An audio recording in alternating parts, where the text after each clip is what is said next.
Now, in your message to us, you mentioned that you're trying to do like a data-driven approach to your home automation.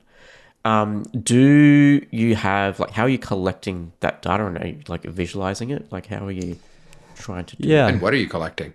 Boy, I do love just collecting data. I don't know why. I'm a data Don't we hoarder. all? Yeah. Yeah, I think the coolest thing I've gotten into since I wrote that message, which I think has been probably quite a while, but was like energy monitoring, both electricity and water.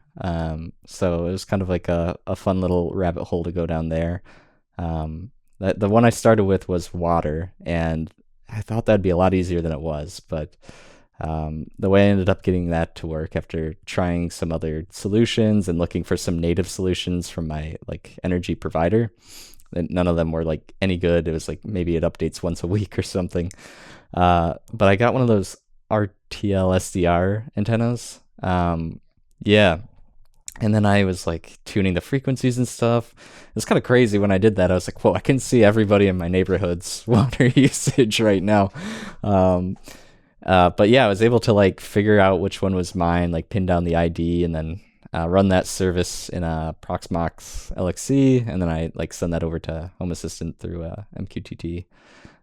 Gather that there. And I haven't figured out any automations to write on it other than just like, here's how much money you spent today because you took a long shower. It's just, Yeah.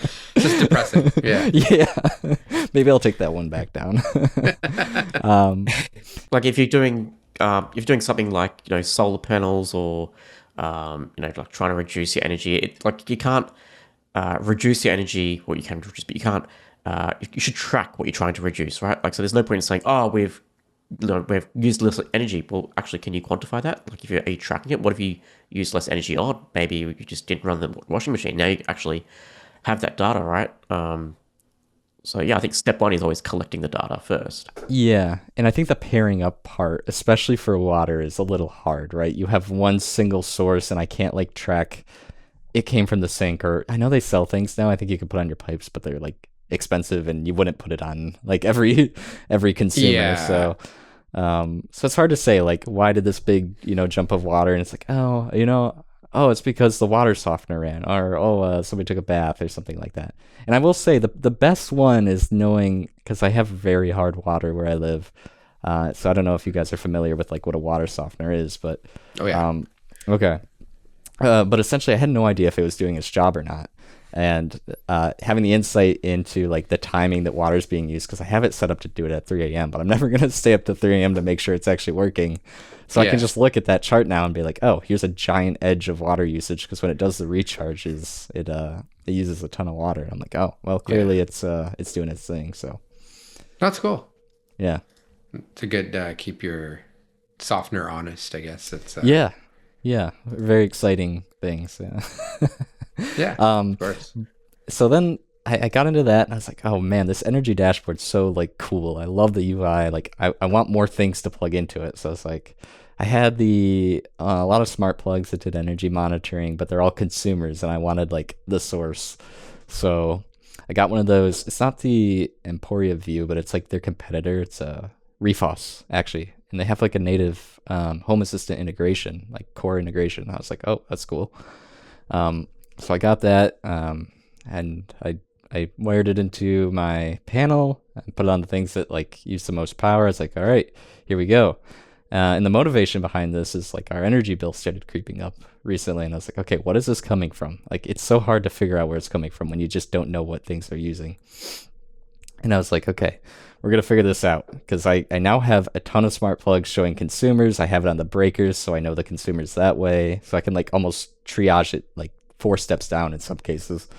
And I'm now like, in okay. Home Assistant, you've got like the hierarchy too, Yeah. right? You say Mhm. what's a parent Yeah. tracker. Yeah. Yeah. And then you sort it by month and stuff. And so it uncovered some things. And I was like, all right, I got a month of data. Let's see who it is. And it was twofold, because my wife had just gotten into baking sourdough. And it turns out ovens aren't exactly a cheap electricity consumer. So that bar was giant. But then, even larger than that was my server in the basement running Frigate on a 3080 Yes. Ti graphics card. Yeah, but And I we'll was blame your like, wife and her sourdough. yeah, I was like, oh instead. yeah, yeah, honey, it's the bread, but keep making it. It's because it's delicious. That's Yeah. right. Yeah. Yeah, but that was actually something I just really recently was like, I hate wasting so much money on running the server, but I love everything it can do. And I like the story was I just had like old gaming computer, and I was like, I'm gonna repurpose it into a Yeah. server. And graphics cards are not efficient. They're not meant to be efficient. They're like, let's throw the whole kitchen sink at the problem, and that's how we're gonna compute this. Yeah. Have you looked at getting one of those the Google Corals.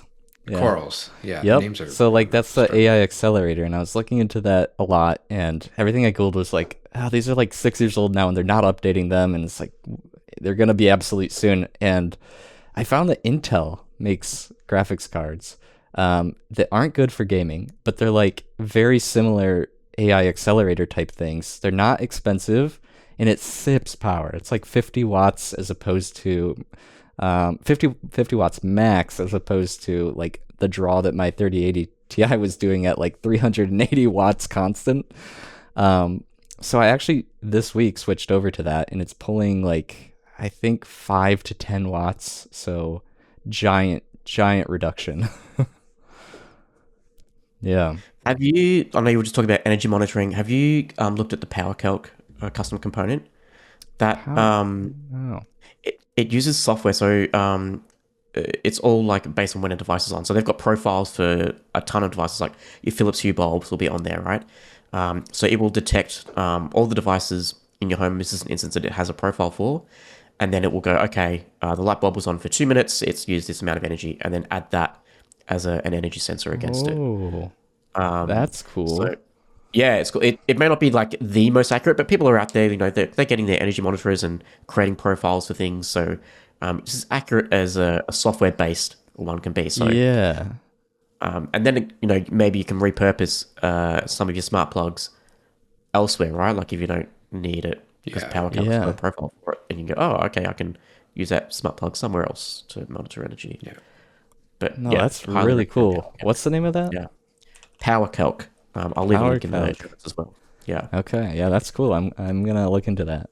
Yeah, and they're always updating, right? Like people like adding profiles for everything. So all my Sonos speakers are tracked. I can see, you know, how much energy they're using. I don't know if it scales up when something's playing, for example, on the speaker, or if it scales down. I don't know the workings behind the integration, but I don't need it to be 100% accurate.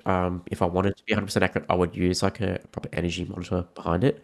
But at least, you know, it does allow me to get a whole bunch of things on my energy dashboard that I can go, oh, actually, look at that. That's where, you know, a whole bunch of standby power is used, right? So, yeah, it's cool.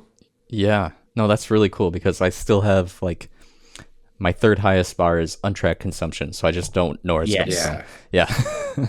Yeah. Yeah. No, I feel you. I want to get that gray bar Yeah. down as much as possible. Yeah. Right? Yeah. You also obviously still have some just random things that you, I don't know, plug in and unplug and don't care about, whatever, right? But Right. Yeah. a little more accuracy. Yeah, that's really cool.